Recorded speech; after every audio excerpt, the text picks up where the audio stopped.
La noche de los batones largos fue para mí una noche inolvidable en el peor de los sentidos.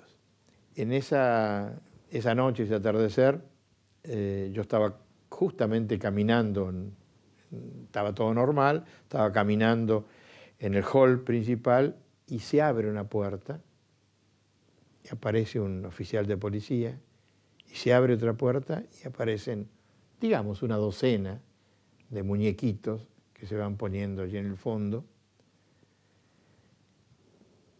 Yo me acerqué, personalmente me acerqué al que parecía ser un oficial.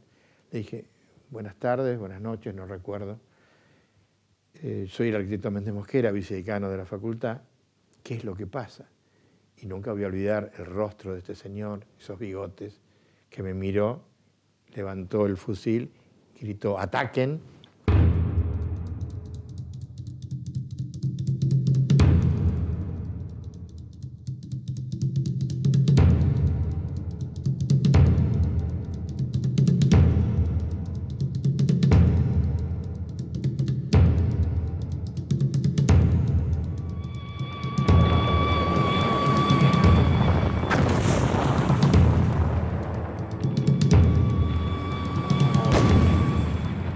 En el año 1955, las Fuerzas Armadas consuman un nuevo golpe de Estado. La autodenominada Revolución Libertadora abre un nuevo capítulo en la historia trágica de la Argentina.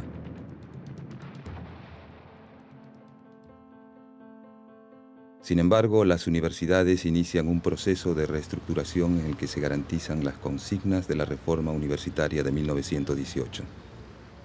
Autonomía y gobierno tripartito, formado por profesores, graduados y estudiantes. Incorporan la idea de modernización, que se materializa en la formación de centros de investigación, renovación de programas de enseñanza y creación de nuevas carreras como psicología y sociología. En este nuevo panorama, tiene un lugar central el vínculo entre enseñanza e investigación, promoviendo la figura del profesor con dedicación exclusiva. Una de las facultades que lidera este periodo de transformación es la de Ciencias Exactas y Naturales, instaurando los conceptos que habrán de regir a la universidad en los planos técnico, científico e ideológico por los próximos 10 años. Es así como frente a la vieja universidad profesionalista surge una nueva, orientada a la biología, la bioquímica, la física, la agronomía y la computación. Las universidades se equipan con nuevos laboratorios. La ciencia debe convertirse en motor de la economía. Y es que un proyecto de universidad no solamente tiene que tener en cuenta el país y el contexto, sino que ahí entra mucho la ideología, no como partido político, no como, digamos, dogmas de cualquier tipo que sea, sino la concepción sociopolítica del país. Durante este periodo también se abren en las universidades secretarías de extensión y se organizan campañas de alfabetización. En este movimiento de acercamiento de la universidad a la realidad social, se crea la Editorial Universitaria de Buenos Aires, EUDEBA, que con su claro objetivo, libros para todos, publica en menos de una década casi 12 millones de ejemplares, convirtiéndose en la editorial más importante de habla hispana. Otro emprendimiento puesto en marcha en el año 1958 juega un papel fundamental: el Consejo Nacional de Investigaciones Científicas y Técnicas, CONICET. Dedica sus esfuerzos a alentar y mejorar el entrenamiento de jóvenes investigadores, otorgando becas para realizar trabajos de investigación en el país y tareas de perfeccionamiento en el exterior. Puedo decir que esos 10 años, del 55 al 66, de facultad y de universidad, eran años de respeto, de democracia. Lo mejor que se hizo fue crear una atmósfera de trabajo, una atmósfera de discusión y un deseo permanente de hacer cosas. Lo importante es que nosotros estábamos, digamos, viviendo una experiencia muy interesante de transformación de un país. Nosotros queríamos tener un país más moderno que el que nosotros habíamos conocido. Y por el otro lado, una necesidad imprescindible de estar no repitiendo resultados obtenidos por otra gente, sino estar activos en el trabajo de investigación, pero investigación como actitud mental y como actitud espiritual frente a la sociedad. Y estamos aprendiendo cómo hacer las cosas. Hicimos cosas mal, claro que hicimos cosas mal, pero nadie nos enseñó a hacerlas mejor. Creo que lo que teníamos a nuestro favor, que cuando veíamos que eso no iba, volvíamos atrás y tratábamos de cambiar de rumbo. O sea, no teníamos intereses creados con nada ni con nadie. Las primeras generaciones de egresados en ciencias ejercen como docentes o investigadores. El mercado laboral se renueva con la creación de centros de investigación y organismos como el Consejo Nacional de Desarrollo, CONADE. Se trató de entender que había habido un salto cuántico, como dicen los físicos, un salto brusco, no un pequeño saltito para mejorar tal o cual materia, sino que históricamente entrábamos en otra etapa. Y entonces esa etapa tenía que abordarse también con la suficiente energía. Se instala por primera vez una computadora en América Latina. Adquirida por la Universidad de Buenos Aires para la Facultad de Ciencias Exactas, es utilizada con intensidad, en primer lugar, por el Instituto de Cálculo. Allí se estudia la trayectoria del cometa Halley, se diseñan modelos para la resolución de problemas matemáticos, hidrológicos y econométricos, y se desarrollan lenguajes de computación. Y después pusimos la norma de que se podía haber trabajos pagos. Por ejemplo, si los ferrocarriles del Estado o meteorología nos pedía un cálculo, se podía cobrar y ese dinero gastado precisamente dentro del propio instituto. En general, esas cosas eran antes muy complicadas, pero la gestión de Rolando García en ese aspecto fue muy decisivo porque se le dio plena autonomía a las autoridades de las facultades para poder administrar los bienes que podía ingresar por los cálculos o por los trabajos. Algunos grupos de investigación pertenecientes a las universidades nacionales y a instituciones estatales vinculadas a ellas alcanzan un nivel de excelencia inédito en la historia del país. Se construye el primer reactor nuclear de investigación de América Latina y se lanzan los primeros cohetes de exploración atmosférica y climática desde la base del Chamical, en la provincia de La Rioja. La manera de cómo se encaró el desarrollo de los grupos de investigación y de docencia en Exactas durante los años 60 era establecer temas, mandar a jóvenes recién recibidos a doctorarse o a formarse en esos temas en el exterior, pero eligiendo nosotros los temas. Por ejemplo, cinética en fase gaseosa. Eso es un tema que es interesante para nosotros por tal y tal motivo, porque tiene un efecto multiplicador, porque tiene aplicaciones en distintos ámbitos de la industria química. Ese es un tema que nos interesa. Electroquímica, también, X razones. Vamos a hacer investigación básica en electroquímica, pero elegimos el tema en función de sus posibles bifurcaciones en otros ámbitos. Entonces, esta gente ya formada, con un doctorado hecho, etcétera, forma un núcleo, viene su profesor por un año para ayudarnos a orientar la cosa y bueno, ahí ya después el grupo va a empezar a funcionar. En el año 1958, al asumir como presidente Arturo Frondizi, se propone reglamentar el Decreto Ley 6403, que además de referirse a la recuperación de la autonomía incorpora el polémico artículo 28, que autoriza la creación de universidades privadas. Buenos Aires. El problema de la enseñanza universitaria agita los claustros y el estudiantado se divide en dos sectores que se identifican con las denominaciones de laicos y libres. La ocupación de algunas casas de estudios es seguida por la adopción de medidas de vigilancia. El pleito que gana la calle llega también al Parlamento. En la Universidad del Estado había un estatus de manejo de la universidad donde la parte religiosa, por ejemplo, no se podía tocar. Entonces estaba en una especie de convenio, de statu quo, de que de eso no se hablaba.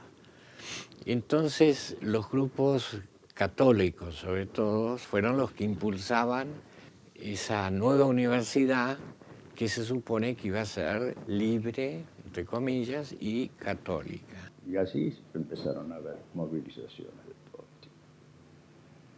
Y se polarizó la cosa. En septiembre de ese año, una multitudinaria movilización a favor de la enseñanza laica no alcanza para contrarrestar la fuerte influencia de sectores católicos y finalmente se establece el marco legal para el establecimiento de estas nuevas universidades. Y efectivamente surgieron así universidades católicas, pero surgieron a su vez las universidades privadas, que ya respondían a otros intereses.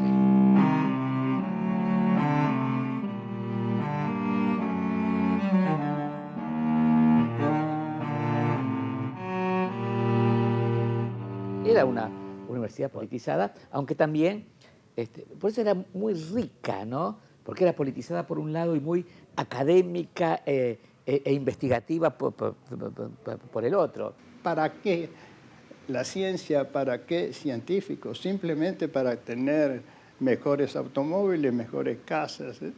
No, para un mundo distinto hay que hacer política.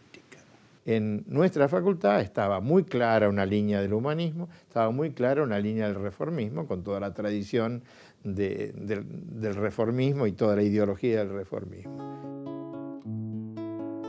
Si bien en ambos grupos se encontraban simpatizantes de varias corrientes ideológicas, los reformistas tenían un pensamiento fundamentalmente de izquierda y se consideraban los herederos de la Reforma de 1918. El movimiento humanista, predominantemente de centro, surgió a principios de la década del 50, cuando en Europa se extendía la democracia cristiana, es decir, su raíz era principalmente católica.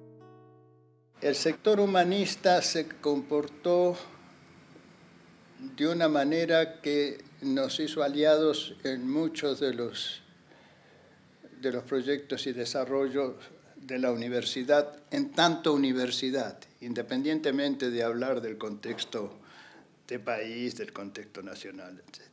Si no hablábamos de eso, había una comida como respondían, digamos, a un plan universitario sin intereses así de grupo.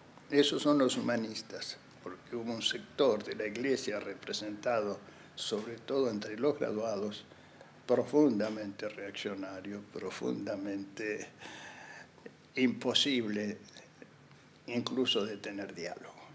De ahí tuvimos una oposición muy, muy grande, pero muy grande. Y eso sí estaba dirigido desde afuera. Con el peronismo proscripto, el 12 de octubre de 1963, asume la presidencia el doctor Arturo Illia. Había ganado las elecciones con el 25% de los votos.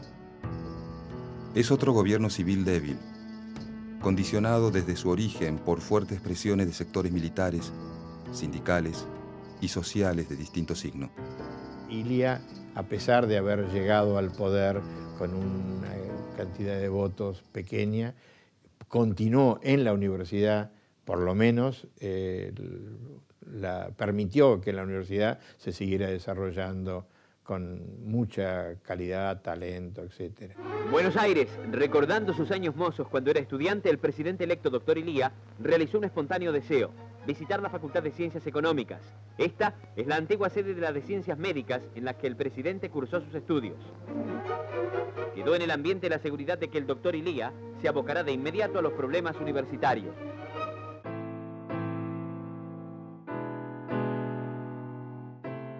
En el mes de abril de 1965, el ejército de Estados Unidos invade Santo Domingo.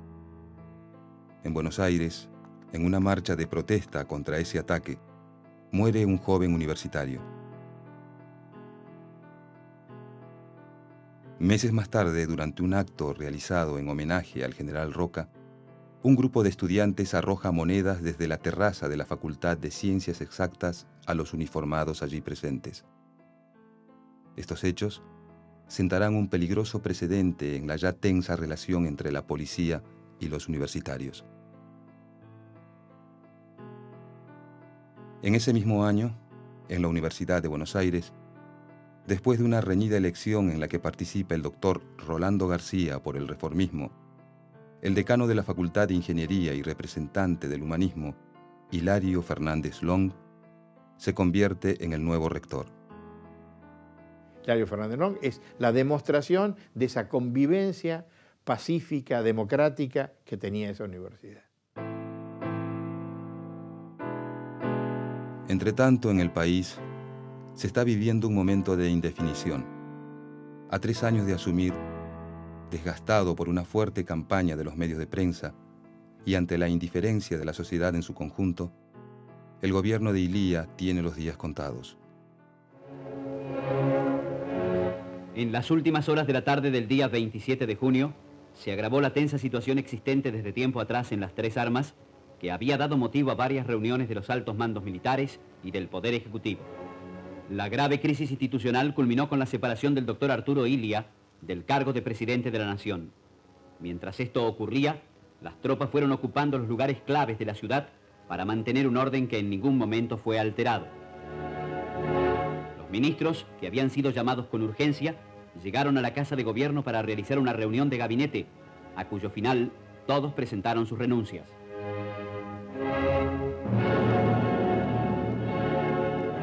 Esa madrugada se reúne el Consejo Superior de la Universidad y aprueba un comunicado repudiando el golpe.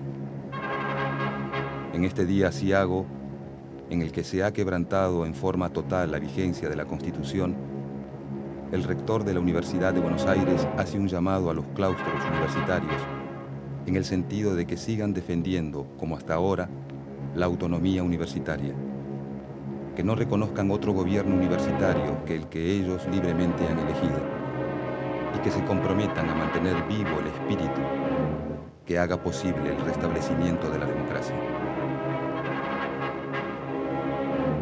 Al día siguiente, el expresidente abandonó la Casa de Gobierno, partiendo en un automóvil hacia la residencia de un hermano en la provincia de Buenos Aires.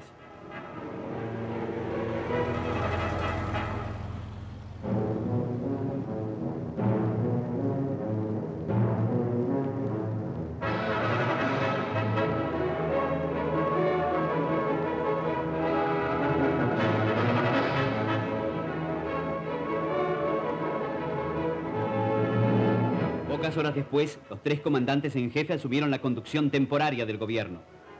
En esa oportunidad, se anunció que la presidencia de la Nación sería asumida por el teniente general Juan Carlos Onganía. Yo, Juan Carlos Onganía, juro por Dios nuestro Señor y estos santos evangelios, desempeñar con lealtad y patriotismo el cargo de presidente de la Nación y observar fielmente los fines revolucionarios, el Estatuto de la Revolución y la Constitución de la Nación Argentina. Yo me acuerdo que el yerno de él estaba estudiando arquitectura. Entonces, mucho antes del golpe, yo siempre que pasaba le tocaba el hombro y le decía, a ver cuándo le decís a tu suegro que se haga un golpe, que organice un golpe. Así como una broma, ¿no? Una cachada. Y resultó verdad.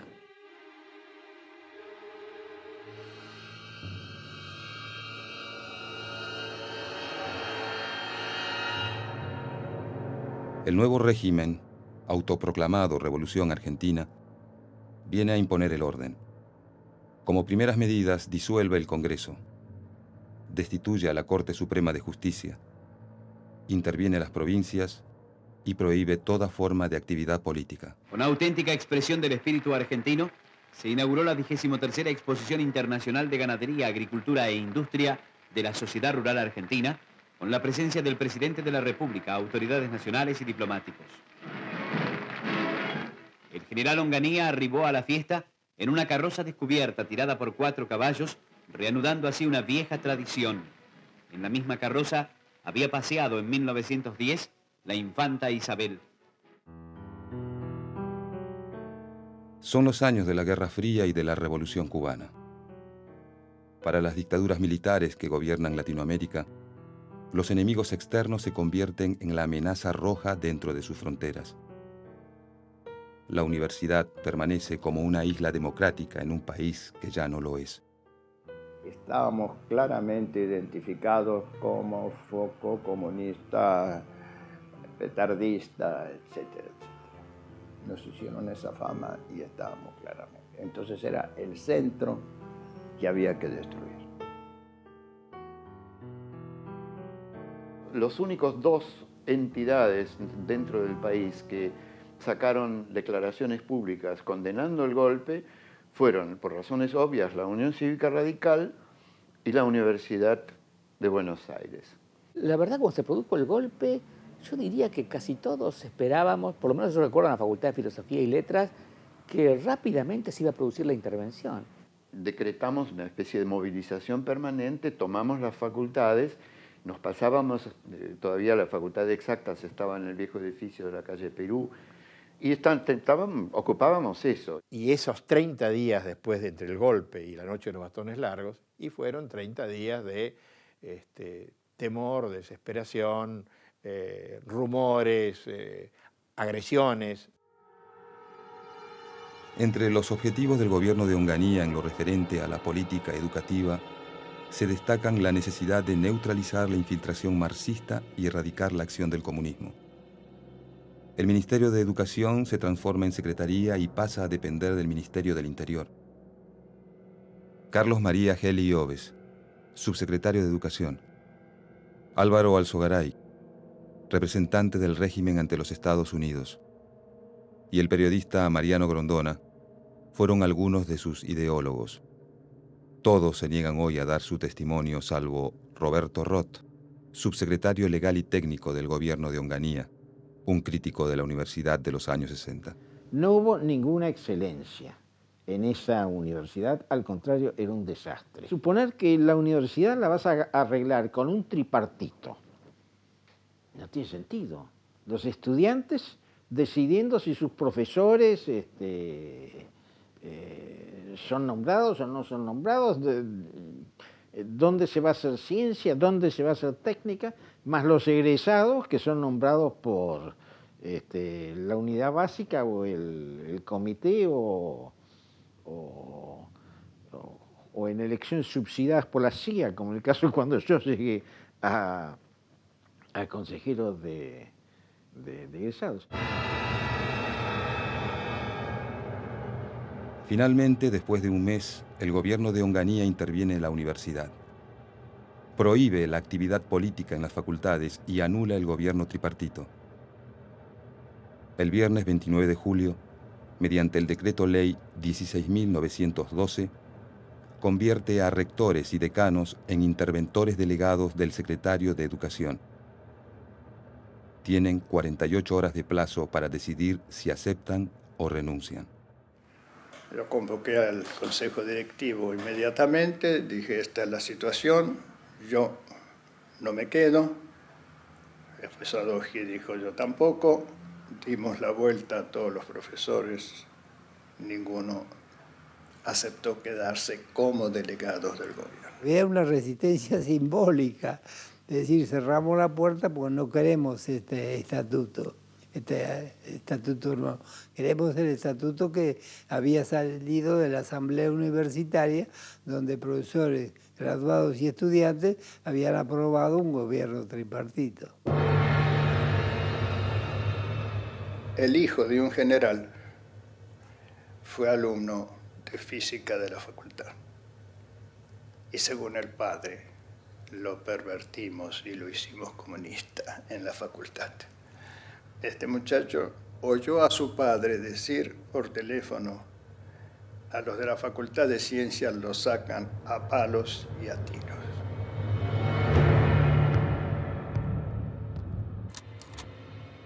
Junté a lo que pude juntar y dije: lo que viene ahora es algo bastante duro, así que, por favor, elijan los que se queden y los demás se vayan. En ese momento aparece la noticia de que la policía entraba en la facultad.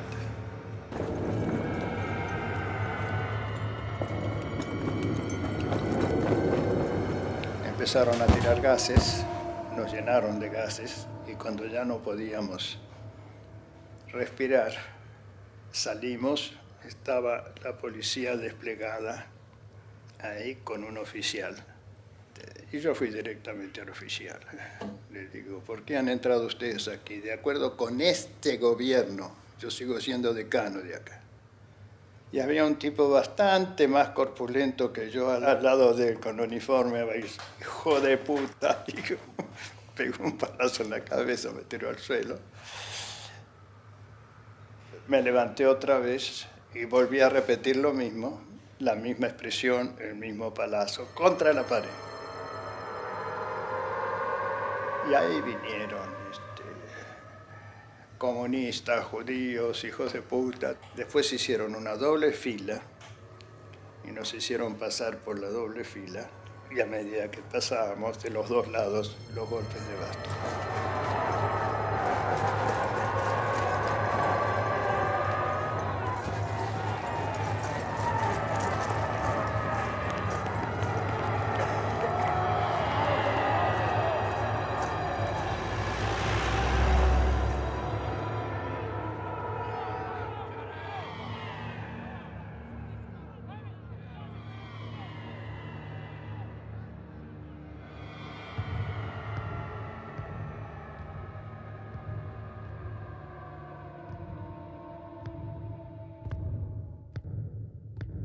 Son pobres tipos que obedecen orden, aquí ir a romper cabezas, van a romper cabezas.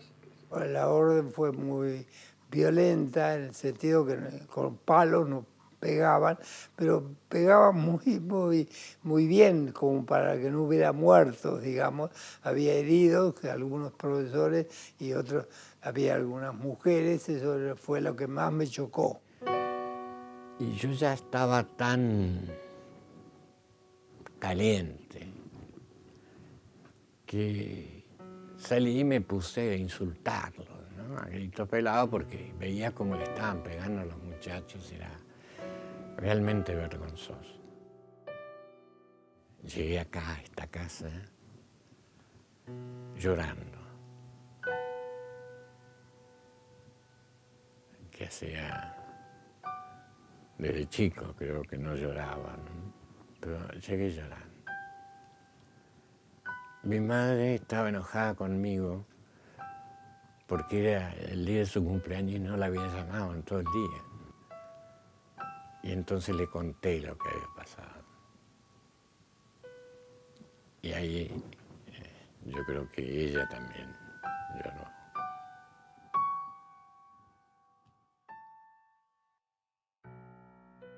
Más de un centenar de universitarios fueron encarcelados esa noche. La noticia se difundió como un reguero de pólvora por todo el mundo, generando una fuerte conmoción en la comunidad académica internacional. Porque los responsables de eso no fueron los generales. El decano de Derecho fue más responsable. Y los grupos de derecha, extrema derecha que habían en las grandes facultades, esos fueron los reales responsables. Esos fueron los que nos denunciaron como subversivos, como comunistas, y esos fueron los que instigaron todo eso. Goethe dice que no hay nada más espantoso, no hay nada más aterrador que la ignorancia en acción. Y eso fue un poco la sensación. la ignorancia en acción, la ignorancia triunfando. No como una postura elitista mía de la ignorancia y la intelectualidad, no, sino la brutalidad. Argentinos, la inmensa mayoría del pueblo que trabaja y se esfuerza por un mañana mejor, quiere que la revolución argentina siga adelante.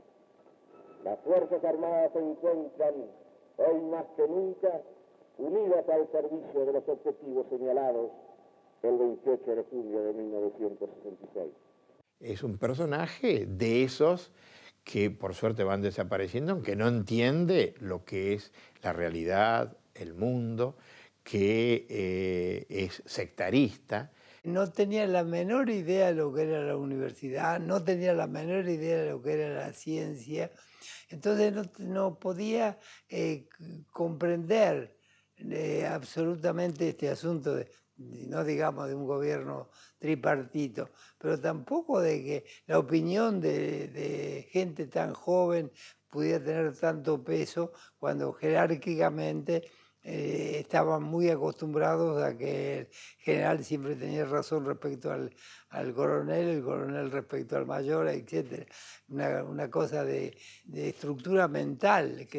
Así que cuando terminó de entender, lo echaron a él.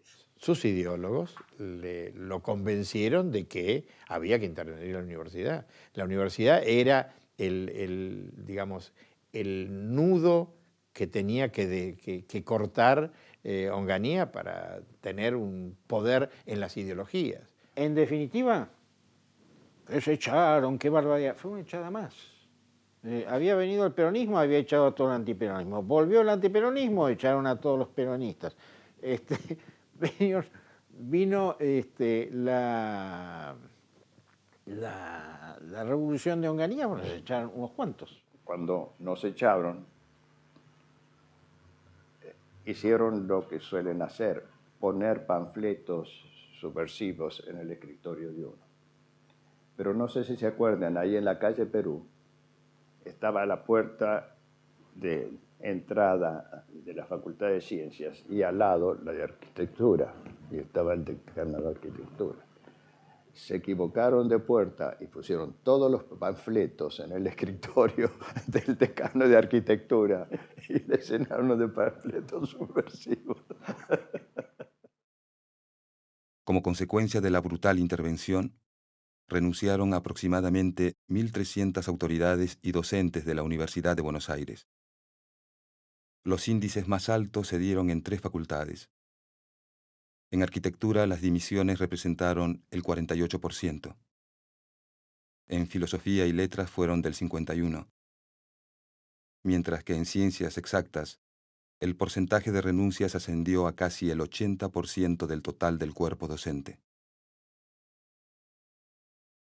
¿Cómo evalúan hoy su decisión los protagonistas de aquellas renuncias? Yo diría que fue un pecado de soberbia.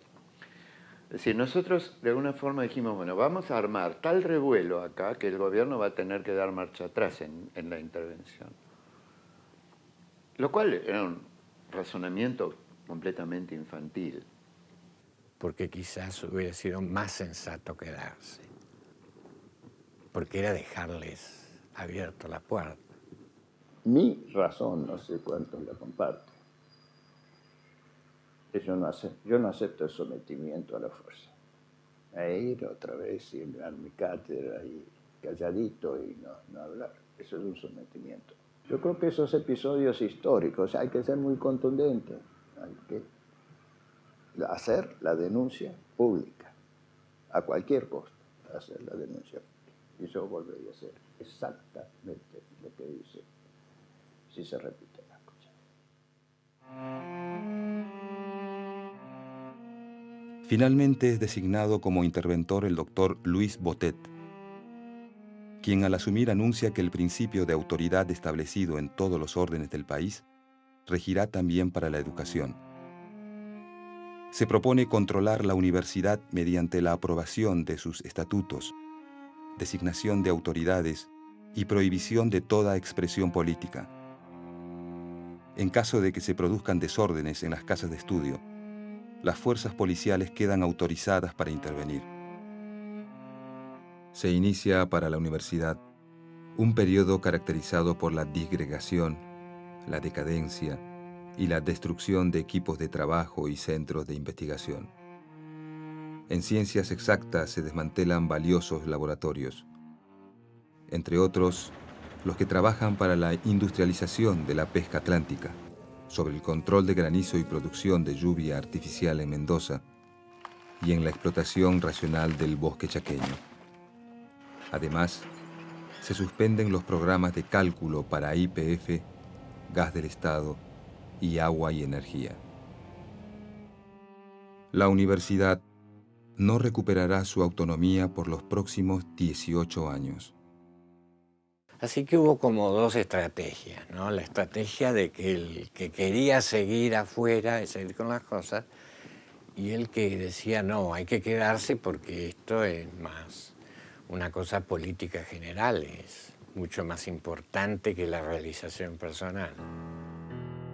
Entre agosto y diciembre de 1966, emigraron 300 científicos argentinos.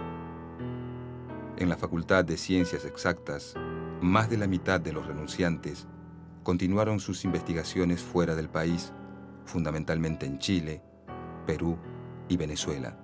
La idea era mantener dentro de lo posible los grupos de investigación, lo más enteros posible, por el tema de masa crítica, ¿no es cierto? Si uno va a una cabeza de grupo y tiene que empezar a armar un nuevo grupo, eso demora mucho, y si uno ya tiene un grupo de 3, 4, 5 personas que están trabajando juntos, eso ahorra años. Y bueno, y mi grupo fue a parar a la Facultad de Ciencias de la Universidad de Chile. Y en la Facultad de Ciencias nos encontramos con un ámbito absolutamente afín al nuestro. Así que tuvimos una acogida, pero de una cordialidad total y de una identidad de motivos, métodos, etcétera, inobjetable. Esta dramática migración de científicos producida por la intervención de Onganía no se ha detenido aún, y hoy convierte a la Argentina en la principal comunidad latinoamericana científica fuera de su país. Ahora, volviendo al proyecto de universidad que teníamos, sí era para un país que se industrializara, que empezara a trabajar en tecnología, que empezara a desarrollar una industria para el país, no una industria para la exportación. Y eso fracasó, pero no fracasamos nosotros en la universidad, fracasaron los proyectos de país dentro de los cuales estábamos enganchados. A 40 días de la intervención a las universidades, el 7 de septiembre de 1966, se produce la primera víctima fatal de la represión. En una movilización estudiantil en la ciudad de Córdoba, es asesinado el estudiante Santiago Pampillón, cuya figura se transforma en un símbolo de la lucha por las libertades y el progreso educativo y cultural.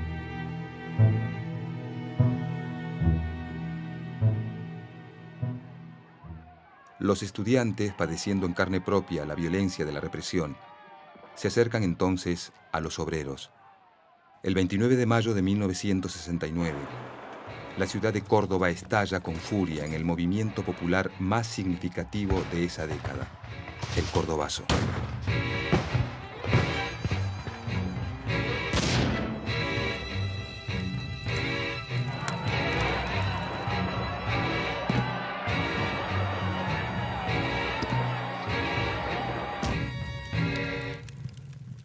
El Cordobazo es un movimiento popular donde miles de obreros y estudiantes repudian la dictadura, precipitando la caída de Onganía en 1970.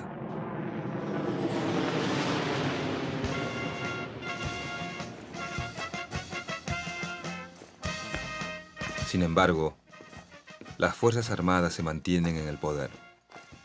El grupo de personas que están frente a la plaza intentan dialogar con el presidente de la nación. Mire, si usted dialoga, a mí no me grita, ¿eh? No, señor, grita porque pasa la voz. ¿Qué es lo que quiere?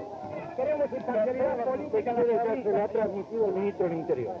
Esa es la clave de la provincia, señor. Si quiere dialogar, dé oportunidad para que el otro hable también. No deje imponer de fe por su opinión. Con la sociedad convulsionada, el gobierno militar se ve obligado a llamar a elecciones. Proscripto Perón, se presenta como candidato su delegado personal, Héctor Cámpora. Desde la terraza de la Casa de Gobierno, 25 de mayo de 1973, minutos antes que el presidente de la Nación, doctor Héctor José Cámpora, salga a saludar al pueblo en los balcones de la Casa de Gobierno.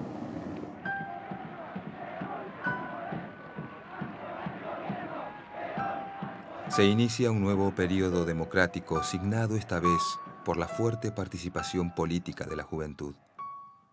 La universidad no se mantiene ajena e impulsa un profundo debate político y social. Amplía la participación estudiantil y desarrolla experiencias de educación popular y de articulación con las problemáticas sociales. El general Perón regresa a la Argentina. Sin lograr pacificar el país, muere a los 10 meses de asumir su tercer mandato.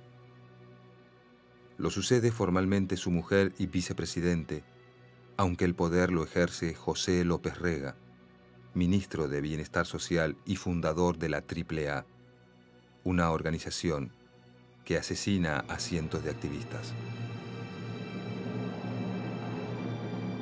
A partir del año 1974, la política educativa del país toma otro rumbo.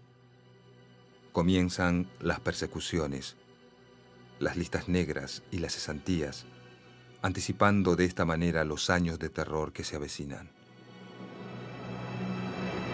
Comunicado número 1 de la Junta Militar. Se comunica a la población que a partir de la fecha el país se encuentra bajo el control operacional de la Junta Militar. En el año 1976, el denominado Proceso de Reorganización Nacional abre uno de los períodos más siniestros de la historia argentina.